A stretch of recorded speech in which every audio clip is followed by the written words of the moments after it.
Y a-t-il un pilote dans l'assiette? Anne, bonjour. Bonjour Charlotte, bonjour à tous. Comme promis, on vous l'a annoncé la semaine dernière, aujourd'hui on va parler de mayonnaise et ça c'est réconfortant. En commençant, comme un peu à notre habitude, par son histoire, Anne, qui a inventé la mayonnaise ? Alors, en vrai, on ne sait pas trop. Il y a plusieurs hypothèses. La mayonnaise, elle serait dérivée de la rémoulade ancienne. À la base, la rémoulade, c'était une vinaigrette enrichie à base d'huile, vinaigre, sel, herbes, souvent capre, anchois, moutarde. Au XVIIIe siècle, cette rémoulade, on va la lier avec du roux. Alors le roux, c'est un mélange de farine cuite avec un petit peu de matière grasse en général, et puis ensuite avec un liquide. C'est la base d'une béchamel notamment. Donc on la lie avec du roux. Là, on se dit mais où est-ce qu'on va atterrir? Où est la mayonnaise? En 1806, André Viard, dans Le cuisinier impérial, va remplacer le roux par le jaune d'œuf. Puis, dans une autre recette du même ouvrage, il va parler d'une rémoulade indienne, sans moutarde, et il précise que la liaison est facilitée en incorporant l'huile peu à peu, et là, on commence à se rapprocher du process. Mais à ce stade, on n'a pas encore nommé mayonnaise cette sauce. Cela dit, c'est bien elle. Mais alors d'où viendrait ce nom mayonnaise ? Et bien là aussi c'est très discuté. Alors j'ai trouvé un super article sur France Culture qui s'intitule « D'où vient la mayonnaise ? Un litige entre deux gastronomes ». On vous met le lien en dessous du podcast pour que vous puissiez le retrouver facilement. Donc, Antonin Carême, on en a déjà abondamment parlé de ce fantastique cuisinier français de référence. Dans Le cuisinier parisien ou l'art de la cuisine française au XIXe siècle, qui a été publié en 1828, il nous dit à propos de la sauce magnonnaise. L'auteur de l'Almanach des gourmands nous dit que les puristes en cuisine ne sont pas d'accord sur la dénomination de ces sortes de ragoûts. D'abord, ce n'est point un ragoût, mais bien une sauce. Les uns disent mayonnaise, d'autres mahonnaise avec un H, et d'autres bayonnaise. Je veux bien que ces mots soient usités par les cuisiniers vulgaires. Mais moi, je proteste que jamais, dans nos grandes cuisines, ces trois mots ne sont cités et que nous dénommons toujours cette sauce par l'épithète de magnonnaise. Mais comment se fait-il que M. Grimaud de la Reynière, qui ne manque pas de logique, n'ait pas vu au premier coup d'œil que magnonnaise, venant du verbe manier, est le nom propre qui caractérise cette sauce? Elle ne reçoit réellement son existence que par le maniement continuel qu'elle éprouve dans sa préparation. Or, je le répète, le mot mayonnaise est bien véritablement le nom propre de la chose, et j'en reste plus convaincue encore lorsque je considère que ce n'est qu'à force de manier des corps liquides ensemble que l'on finit par obtenir une sauce veloutée, très moelleuse et très appétissante, unique dans son genre. Comme quoi la mayonnaise peut créer des conflits, hein ? Elle fait couler de l'encre, hein. Alors, il y a une autre hypothèse encore sur l'étymologie. Mayonnaise pourrait venir du vieux français moyeux qui signifiait jaune d'œuf. Et donc, on aurait dit à une époque la moyonnaise. Tellement de pistes quand on remonte à la source de la mayonnaise. En tout cas, ce qui est sûr, c'est qu'effectivement, la mayonnaise, eh bien, c'est fait à base d'œuf. Tout à fait, voilà. C'est fait à base d'huile. Tout à fait. Alors, à base d'œuf, je reviens un chouïa en arrière, ça peut être à base de jaune d'œuf ou à base d'œuf entier, on le verra. À base d'huile végétale, absolument. En général de vinaigre, de moutarde, sel et poivre pour assaisonner au plus simple. Et bien sûr, c'est la façon de lier tous ces ingrédients ensemble qui va faire la spécificité et la difficulté de la mayonnaise. C'est une véritable alchimie. Je ne te le fais pas dire. Alors moi, je me suis demandé pourquoi la mayonnaise monte, parce qu'elle monte pas toujours, la petite coquine. Donc c'est un principe d'émulsion. Quand tu mélanges de l'eau et de l'huile, tu sais que l'huile, ça remonte en surface. C'est pas miscible, ça se mélange pas. Donc on va avoir besoin d'un agent émulsifiant, quelque chose qui va venir permettre de stabiliser ce mélange d'eau et d'huile. On va retrouver des molécules tensioactives avec un pôle donc hydrophile qui aime l'eau et un pôle lipidophile qui aime la graisse dans la lécithine du jaune d'œuf ou de la moutarde. Voilà pourquoi l'œuf est indispensable. Mais tout à fait. Donc, alors, indispensable ou pas ? Ou alors on peut la remplacer par la moutarde, hein, de ce que je comprends. Ce qui compte, c'est d'avoir des molécules tensioactives. Voilà. Et j'ai souvenir de... comment il s'appelle ce chimiste français qui travaille sur la cuisine moléculaire ? Le nom me reviendra. Qui parlait d'une mayonnaise de chocolat où il arrivait à faire foisonner du chocolat de nature à obtenir la texture d'une mayonnaise parce que dans le chocolat, le produit fini, tu as des lécithines. En général, on va rajouter des lécithines de tournesol ou de soja, etc. Et donc, il arrive à faire monter Hervétis. Il arrive à faire monter le chocolat en mayonnaise. Alors, qu'est-ce qui se passe au moment du fouettage ? Eh bien, on a des micro-gouttelettes d'huile qui vont se former et qui vont être tout entourées avec les molécules tensioactives qui vont se repousser les unes les autres. Donc, quand elles sont suffisamment nombreuses et qu'elles sont bien serrées les unes contre les autres, l'émulsion, elle épaissit et elle se stabilise. Alors, il faut savoir que l'acide, ça augmente la propriété des tensions actifs de se repousser les uns les autres, l'acide qu'on va retrouver dans le vinaigre, mais que les autres liquides, ils vont au contraire fluidifier l'émulsion. Donc pas trop de vinaigre, il ne faut pas trop abuser sur le vinaigre. Hein. Alors tu peux mettre du vinaigre, mais tu fais attention. Alors tu peux mettre du vinaigre, du jus de citron, des trucs acides, pourquoi pas du vin blanc, etc. Mais les liquides qui ne sont pas acides, du coup ils vont avoir tendance à faire flop. Tu dis ouais c'est génial, j'essaye une mayonnaise au café, je dis absolument n'importe quoi, ça risque de faire flop, tu vois.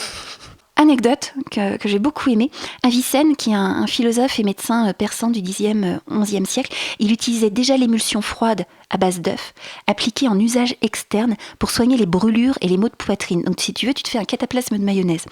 Et dans le courant du 18e siècle, ce cataplasme sera conseillé en usage interne pour soigner les bronches. Eh bien voilà l'origine de la mayonnaise finalement. Elle est médicinale, c'était un remède. Et justement, parlons-en de ses super pouvoirs. Est-ce qu'on peut dire que la mayonnaise a un super pouvoir ? Est-ce que tu vas nous en trouver ? Mais évidemment, comme d'habitude. Il y en a ? Eh bien oui, j'imagine qu'elle est réconfortante. Alors oui, elle est absolument réconfortante et j'ai des amis qui se fichent de moi quand je suis dans ma période de tartine de mayonnaise parce que j'ai des périodes où je fais griller du pain et vraiment je badigeonne, où je prends une mouillette de pain et je la trempe directement dans un pot de mayonnaise et pour moi c'est du bonheur. Donc c'est vraiment très régressif et très réconfortant. Voilà, donc si ça peut décomplexer certains, je suis heureuse de partager mes petites manies. Alors, autre chose, j'aime beaucoup l'approche de Tati Lowers qui se présente comme une courtière en régime belge, qui est la fondatrice de la méthode du profilage alimentaire et qui vraiment parle de la mayonnaise comme d'un aliment de choix quand il est fait à base d'aliments ressourçants, des œufs bio, de l'huile biologique, vierge de première pression à froid. Parce qu'elle souligne vraiment l'importance des graisses de qualité pour la santé et du coup une mayonnaise mais de top qualité en consommation quotidienne, elle est ressourçante. Voilà, donc on parle bien d'une mayonnaise de qualité, tant qu'à faire faite maison avec les ingrédients de la qualité que je vous ai cités, pas la mayonnaise industrielle bourrée d'additifs évidemment, mais la mayonnaise maison va avoir des propriétés ressourçantes, vraiment grâce à la nature de ces graisses de qualité. Vous avez bien entendu, la mayonnaise maison, vous pouvez en manger pour une consommation quotidienne. Donc vous avez bien compris que vous êtes sur les chroniques diététiques d'Anne-Claude. Merci Anne pour ces messages qui nous réconfortent. Quels sont les mariages heureux de la mayonnaise ? Avec quoi est-ce que ça va bien aller ? Alors la mayonnaise, évidemment, elle est grasse, elle est douce, elle est onctueuse, elle est un peu acidulée et elle peut être un petit peu piquante aussi. Elle fait merveille avec les poissons, avec les crustacés, les fruits de mer, les crevettes. Évidemment, on la consomme dans le thon mayonnaise, donc elle relève à merveille tout ceci. Elle fait merveille aussi avec la viande froide. Moi, je la sers avec une terrine de volaille à la sarriette et aux noisettes, dont vous retrouverez la recette sur le blog des Mangeurs Libres. On vous met le lien en dessous du podcast. Je vais la mettre aussi avec des viandes froides comme dans un sandwich à l'effiloché de cabri.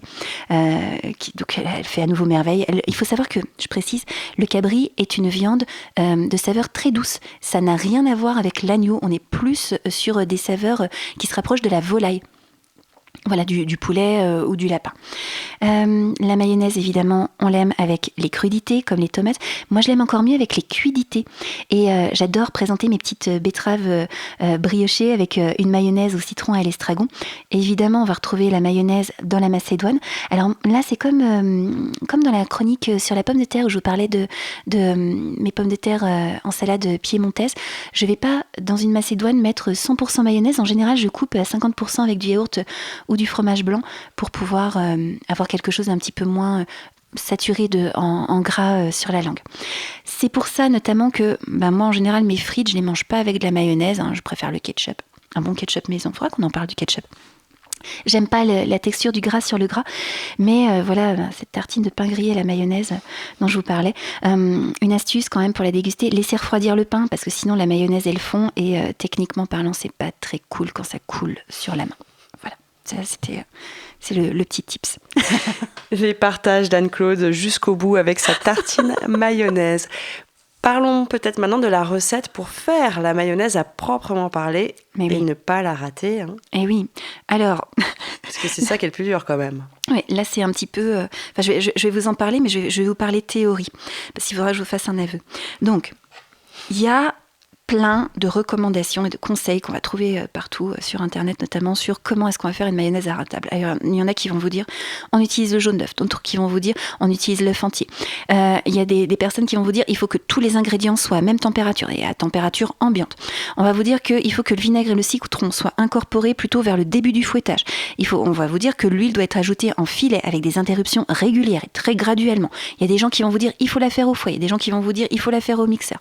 En vrai, moi, je pense que c'est juste une question de fluide. De fluide, tu vois, d'énergie électromagnétique que dégage ta personne. Pourquoi ? Parce que les participantes à mes ateliers, elles se fichent de moi.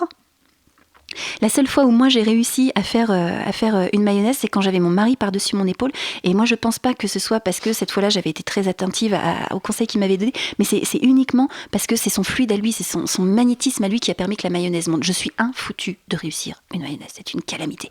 Et donc les participantes à mes ateliers, elles se moquent de moi parce que quand j'ai des recettes avec de la mayonnaise, en général j'achète un pot de mayonnaise, donc elles sont outrées et elles me réclament un œuf, elles me réclament ce qu'il faut, etc. Elles font monter une mayonnaise et je suis là, je dis ben ouais. Comme quoi on peut rater quelques recettes, mais c'est pas grave, c'est pas pour autant que on peut pas faire des chroniques diététiques. Merci Anne de partager avec nous tes difficultés, hein, ça arrive. On est humain. Hein. Et voilà, on a toujours des petites faiblesses comme ça, c'est pas grave. On attend vos photos de mayonnaise à vous, chers auditeurs et auditrices, pour voir ce qu'il en est, si vous avez le bon fluide ou pas. Est-ce qu'on peut faire un peu des variantes en mayonnaise ? Moi, je sais que ma mère, elle monte les blancs en neige et ça fait une mayonnaise très allégée. C'est hyper bon. Ça doit être rigolo, ça. Très très bon. Alors c'est une des très intéressantes. Je crois qu'il y a une sauce, c'est laquelle ? C'est les... Ah, c'est pas la mousseline qui a des blancs en neige montés. Je me souviendrai peut-être du nom avant la fin de la chronique. Donc effectivement, on va jouer avec les ingrédients, avec le choix de l'huile végétale. Alors, en général, moi, je choisis une huile de saveur plutôt douce. Pourquoi ? Parce que l'amertume, dans des huiles d'olive un petit peu fruitées notamment, ça peut ne pas flatter le palais au final. Tati Lowers, elle recommande pour les enfants des huiles de colza, de cartame, non oléiques, qui ont un goût plus neutre que le tournesol. Là, en atelier, la semaine dernière, on a fait une mayonnaise à l'huile de tournesol vierge, première pression à froid.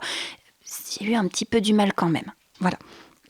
Alors, il faut faire aussi attention à l'huile de pépin de raisin qui est réputée stable pour la mayonnaise. Le problème, c'est qu'elle est toujours raffinée, donc elle a un apport nutritionnel nul. Donc si vraiment on veut faire un aliment ressourçant de sa mayonnaise, on va choisir des huiles vierges de première pression à froid. Donc nous sommes chez Anne et nous indiquons bien sûr à nos auditeurs et auditrices que le petit chat de Anne est là avec nous et vous l'entendrez peut-être pendant l'enregistrement. Donc choisissez bien votre huile, choisissez bien également votre vinaigre. Alors oui, on va choisir son vinaigre et puis on va jouer. On peut utiliser du vinaigre de vin, du vinaigre de cidre, tout simplement du jus de citron ou un autre jus d'agrumes, que ce soit du yuzu, du jus d'orange. Voilà, comme ça on va vraiment jouer avec les saveurs et les varier. Et puis en termes d'assaisonnement, on peut rajouter plein de trucs sympas. Alors peut-être pas du café comme je disais tout à l'heure, mais des herbes, de l'estragon, du persil, du thym, du zeste de citron, des épices. On parlait du paprika la dernière fois, du curry, du safran. On peut rajouter des capres. Voilà, on s'amuse au feeling. Tellement de possibilités pour customiser sa mayonnaise. Quelle est la différence avec l'aioli du Sud ? Ah oui, tu nous en parlais de la sauce aioli. Alors, pour l'aioli, on va mouliner l'ami d'une tranche de pain, on va ajouter 3 gousses d'ail pelées et on va obtenir une pâte lisse. C'est à ce moment-là qu'on va ajouter un jaune d'œuf et qu'on va faire monter avec de l'huile. On va saler, poivrer, on détend avec un petit peu de jus de citron. Le process que je vous ai indiqué, c'est une recette issue aussi d'un topo de Tati Lowers qui s'appelle décrocher des sucres. Donc on a quand même un principe où on va retrouver le jaune d'œuf, l'huile et quelque chose qui foisonne, qui monte en émulsion. Mais avec beaucoup plus d'ail, et ça c'est formidable, ça nous rappelle effectivement le Sud. Merci beaucoup Anne pour cette chronique qui fait du bien, une chronique sur la mayonnaise. Semaine prochaine, on va être plutôt sur des notes acidulées. Mais oui, tout à fait, on va parler du citron. Et oui, le citron, aliment absolument indispensable pour nos recettes. Merci beaucoup Anne et à la semaine prochaine. Avec grand plaisir, belle semaine à vous.